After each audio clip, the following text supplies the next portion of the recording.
Welcome to Leadership Insights, the podcast where we explore cutting-edge ideas with the brightest minds in business and leadership. I'm Sarah Mitchell, and today I'm thrilled to welcome an extraordinary guest who has transformed how we think about emotional intelligence in leadership contexts. Dr. Samir Jabali is an internationally recognized PhD in business administration from Manchester University, a Harvard-certified trainer of trainers, and the visionary founder of Samirina Academy for Human Development. His work has influenced countless executives and organizations worldwide. Dr. Samir, it's an honor to have you on our show today. Thank you, Sarah. It's a pleasure to join you on Leadership Insights. I'm looking forward to our conversation about emotional intelligence, a topic I'm deeply passionate about. Let's start with the basics for our listeners. Could you explain what emotional intelligence truly means in a leadership context and why it has become such a critical skill for today's business leaders? Absolutely, Sarah. Emotional intelligence in leadership is essentially the ability to recognize, understand, and effectively manage both your own emotions and those of the people around you. It's about being aware of how emotions influence behavior and decision-making.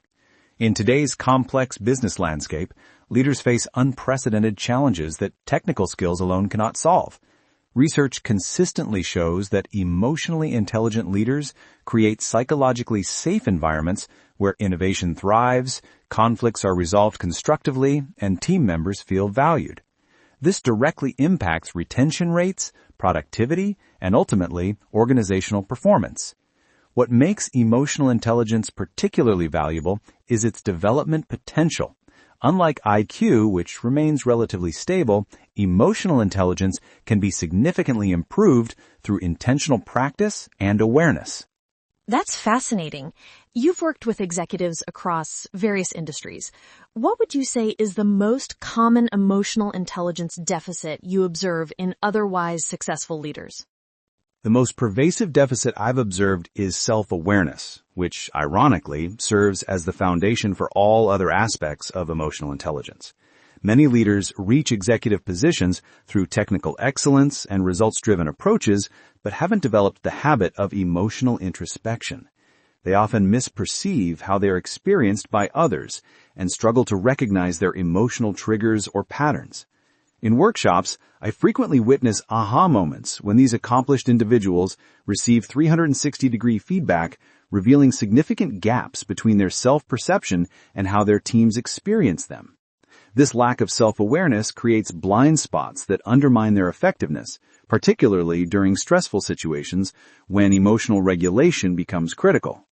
Leaders who acknowledge this deficit and commit to developing greater self-awareness invariably tell me it transforms not just their professional effectiveness, but their personal relationships as well. That connects to something I've been wondering about. In today's high-pressure business environment, many leaders face burnout and chronic stress. How can emotional intelligence help leaders maintain their well-being while still delivering results? This is such an important question, Sarah. Emotional intelligence is perhaps our most powerful tool against burnout because it enables leaders to recognize emotional exhaustion before reaching critical stages. The emotionally intelligent leader understands their personal stress signals, whether that's irritability, difficulty concentrating, or physical symptoms, and implements appropriate boundaries and recovery strategies. Additionally, they're skilled at distinguishing between productive stress that fuels achievement and harmful stress that leads to diminishing returns.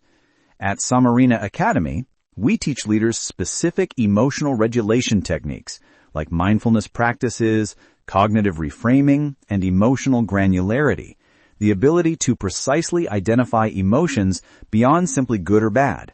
When leaders model healthy emotional management, it creates a ripple effect throughout the organization, normalizing conversations about mental health and preventing the cascading burnout that devastates both people and profits.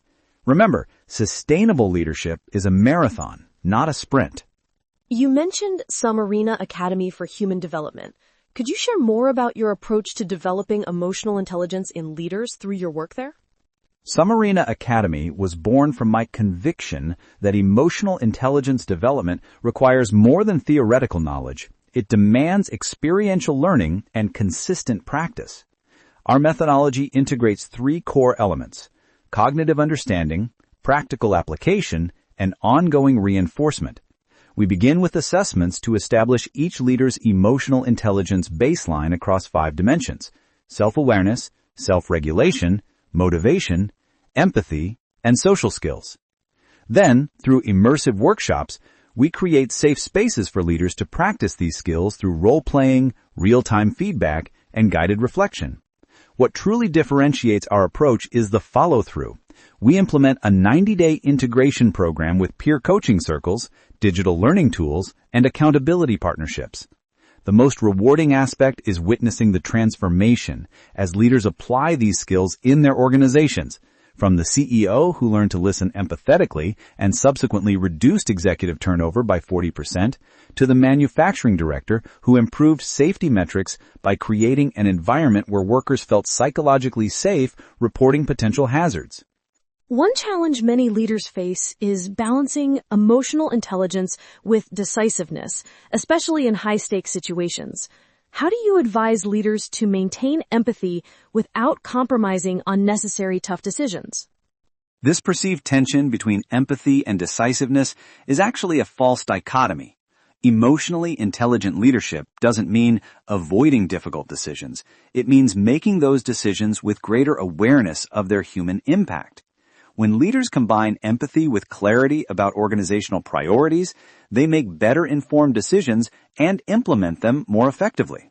For example, during restructuring or crisis situations, emotionally intelligent leaders acknowledge the genuine concerns and emotions of their teams while maintaining transparency about the rationale behind tough choices. They're careful about delivery, timing, and providing appropriate support systems. Research from Harvard Business School demonstrates that leaders who communicate difficult decisions with emotional intelligence actually accelerate organizational recovery and maintain higher trust levels. I always emphasize that empathy doesn't require agreement. It requires understanding. By truly understanding the perspectives of all stakeholders, leaders make more comprehensive decisions and implement them in ways that preserve dignity and maintain engagement even during challenging transitions. This has been incredibly insightful, Dr. Samir. Before we wrap up, what's one practical action our listeners could take today to begin enhancing their emotional intelligence as leaders? Start with what I call the emotional check-in practice. 3 times daily, morning, midday, and evening. Take 30 seconds to ask yourself, what am I feeling right now? Name the specific emotions without judgment. Consider what might be triggering them, and reflect on how these emotions might be influencing your behavior and decisions. This simple practice activates the neural pathways connecting your emotional centers with your rational brain, strengthening your self-awareness muscle over time. For maximum benefit, document these check-ins in a journal or digital note for a week. You'll begin noticing patterns and triggers that were previously invisible to you. Remember that emotional intelligence is not about suppressing emotions, but rather understanding them as valuable data that inform better leadership. As the ancient philosopher Epictetus said, it's not what happens to you, but how you respond that matters. Your emotional intelligence is that response capability, and like any capability, it grows stronger with deliberate practice. Dr. Samir Jabaili, thank you for these valuable insights on emotional intelligence in leadership. I'm confident our listeners will take away practical wisdom they can apply immediately. For those interested in learning more about your work, they can visit Samirina Academy for Human Development online. Thank you for having me, Sarah. It's been a pleasure discussing this crucial topic with you and your listeners. You've been listening to Leadership Insights. I'm Sarah Mitchell, and we'll see you next time for more conversations with the brightest minds in business and leadership. Thanks for listening.